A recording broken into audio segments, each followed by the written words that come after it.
तस्वीरें यहाँ से हम दिखा रहे हैं आपको, वो पूरी तरीके से उस तैयारी की है, सुरक्षा व्यवस्था की है। हम आपको उन घरों में, क्योंकि जहां भी प्रधानमंत्री की मौजूदगी होती है वहां पर जितनी भी ऊंची बिल्डिंग्स होती हैं, ऊंची इमारतें होती हैं, वहां पर आप सुरक्षा कर्मियों की मौजूदगी देख लेते हैं। तो यहाँ देखिए, हैं तो रिहायशी इलाके, लेकिन हर एक बालकनी में, छत पे आपको इस समय गुजरात पुलिस के जवान नजर आ जाएंगे। तो पूरी तरीके से वहां पर सुरक्षा व्यवस्था और इस तरफ सी प्लेन की लैंडिंग की तैयारी, उसका इंतजार। बहुत दिलचस्प है नवजोत इस सी प्लेन को देखना कि किस तरीके से, और खासकर जो ट्विन ऑटर एयरप्लेन्स हैं ये, वो बहुत ही छोटा टेक ऑफ उनका और बहुत छोटी उनकी लैंडिंग होती है। बड़ा दिलचस्प होता है इनको देखना जब लंबे चौड़े रनवेज नहीं होते। हालांकि जो गोपी भी बता रही थी कि वो जो ऑरेंज फ्लोट्स रहते हैं वो एक तरह से मार्क कर देते हैं, उस चिन्हित कर देते हैं उस पूरे इलाके को, जहां पर एक पानी का रनवे आप समझ लीजिए, जहां पर उस एयरक्राफ्ट को लैंड करना है, ताकि आसमान से अगर पायलट देखता है तो ये जो अपने रंगों की वजह से ये दूर से नजर आ जाते हैं। यानी कि एक जो रनवे होता है आम, जहां पर एक आम प्लेन लैंड करता है, वहां पर अगर रात का समय हो, विजिबिलिटी के लिए बत्तियां दिखती हैं, या दिन के समय भी जो कैट्स आए वहां पर चीजें हमें दिखती हैं, यहां पर उसकी जगह ये ऑरेंज फ्लोट्स ले लेते हैं। बहुत किस तरीके से स्मूथली वहां से टेक ऑफ की भी जो तस्वीरें हैं, और अब जब यहां पर इंतजार है कि वो लैंडिंग होगी, यहां पर एक छोटा सा टेक ऑफ उसका, जिसमें जो फ्लोट होता है, यानी जो उस एयरक्राफ्ट को उस समय पानी पर तैरने में मदद कर रहा होता है, उससे विंग पे पूरा प्रेशर शिफ्ट करना, ये पायलट की खास काबिलियत होती है। हालांकि ये जिन विमानों की हम बात कर रहे हैं, ये बहुत ही स्टर्डी, बहुत ही रिलायबल, बहुत विश्वस्त विमान है। दुनिया भर के कई देशों में बहुत जगह इस्तेमाल होते हैं, बहुत सेफ विमान भी इन्हें माना जाता है। और दिलचस्प तो ये भी है नवजोत कि इसी एयरलाइंस कंपनी ने जो यहाँ पर इस सेवा को ऑपरेट कर रही है, इसे 18 रूट्स का करार मिला है। यानी हिंदुस्तान में बाकी जगहों पर भी हम इन विमानों को देख पाएंगे। और मुझे तो आज अपनी वो स्टोरी याद आ रही है नवजोत, जो चंद दिनों पहले मैंने बिहार से की, जहां पर वैशाली में वो अशोक स्तंभ नजर आता है, लेकिन वहां पर पहुंचने के लिए पर्यटक सोचते हैं कि जाएं कैसे, सड़कों का जैसा हाल वहां पर रहे। आप एक ऐसा राज्य जहां पर नदियां ही नदियां हो, बिहार जैसा, वहां पर क्या इस तरह की व्यवस्था नहीं हो सकती है? हालांकि जितने पहले राज्य हैं जहां पर इस तरह की व्यवस्था होनी है और सी प्लेन्स नजर आएंगी, उसमें उत्तर प्रदेश भी है, उत्तराखंड भी है। ऐसे राज्य हैं जहां पर उन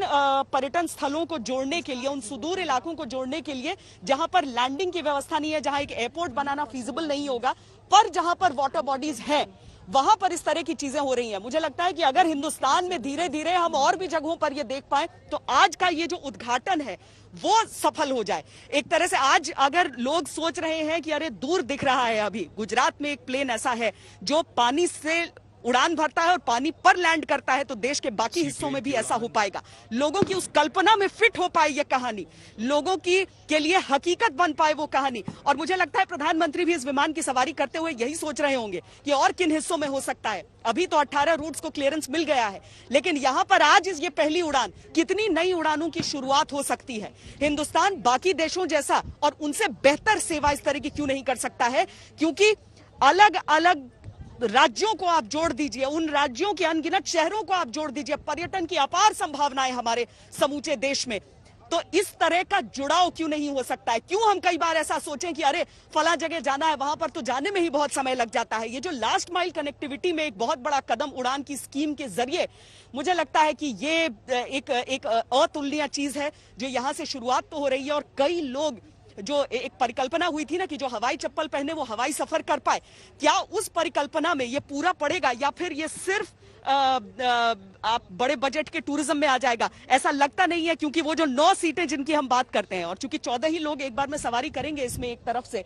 तो क्या वो पूरा हो पाएगा? आज बहुत सारे लोग इन तस्वीरों को देखते हुए नवजोत, वो कल्पना भी कर रहे होंगे, वो सपना भी बुन रहे होंगे, क्योंकि किसी के लिए ये सिर्फ आने जाने का एक माध्यम हो सकता है, आवाजाही हो सकता है, लेकिन अनगिनत लोग ऐसे हैं, सैकड़ों लोग ऐसे हैं जिनके लिए हवाई यात्रा अगर सपना है। आसमान से सरदार पटेल, अखंड भारत के रचयिता सरदार पटेल की परिक्रमा अगर वो कर पाए, प्रधानमंत्री भी परिक्रमा करते हुए उन्होंने उड़ान भरी है, अगर वो परिक्रमा कर पाए तो कितने लोगों का सपना पूरा होगा, कितने लोगों ने क्या क्या नहीं बुन लिए होंगे ख्वाब। आज यहां पर देखिए यहाँ पर ये जो फ्लोट जिसकी बात भी कर रही थी गोपी कि किस तरीके से जेटी का निर्माण, तो मैं आपको बताऊं कि गुजरात में जहां पर रोरो फेरीज, जहां से roll on roll off ferries चलती हैं, वहां पर भी इसी तरह की जेटीज का, इससे और बड़े आकार में उसका निर्माण होता है और उतनी ही टन वजन, लेकिन पानी में कितनी खूबसूरती से ये फ्लोट करता है, बहुत स्थायित्व देता है और एक एयरप्लेन के लिए, एक सी प्लेन के लिए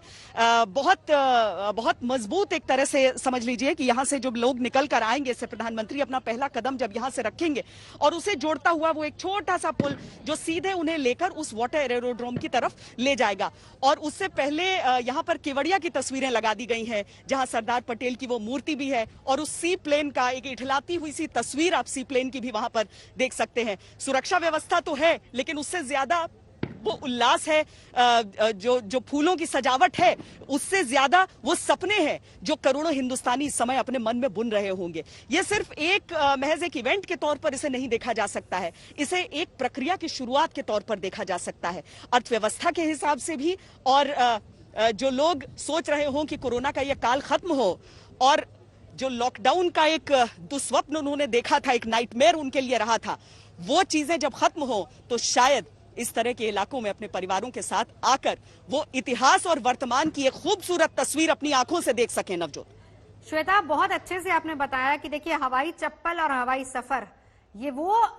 लफ्ज थे, ये वो लाइनें थी जिसका जिक्र करते हुए उस दौरान प्रधानमंत्री नरेंद्र मोदी ने कहा था। लेकिन जब आवाजें उठी थी, जब सपने देखे थे, तो ये कहा था कि हवाई सपने हैं, ये साकार नहीं होंगे। लेकिन आज जिस तरीके से इस सी प्लेन की शुरुआत हुई, हम और आप सभी इसके गवाह बन रहे हैं। तस्वीरों के जरिए हम यहाँ पर देख रहे हैं और तस्वीरों के जरिए आप वहां से हमें दिखा रही हैं, आप तो साक्षात उस पल का गवाह बन रही हैं।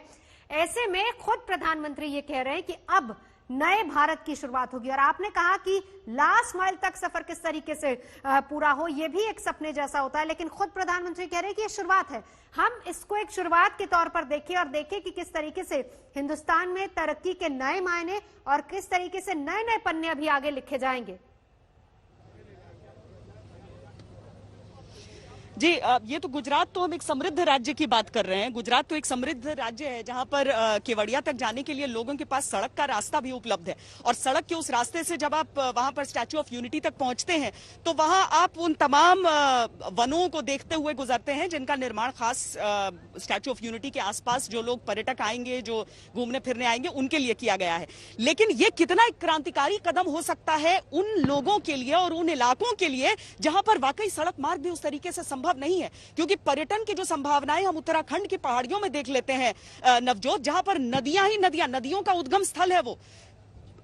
गंगा जी हो, जमुना जी हो, सब वहां से उनका उद्गम होता है। लेकिन उन पर्यटन के स्थलों पर पहुंचने के लिए आपको एक यानी 12-12 घंटे का सड़क की यात्रा हो जाती है। तो ये सारी चीजें, क्या आज के दिन वो शुरुआत होगी जब हम ये देखें कि एक हवाई जहाज, एक सी प्लेन पानी से पानी तक का सफर करके जमीनों को जोड़ेगा, दिलों को जोड़ेगा।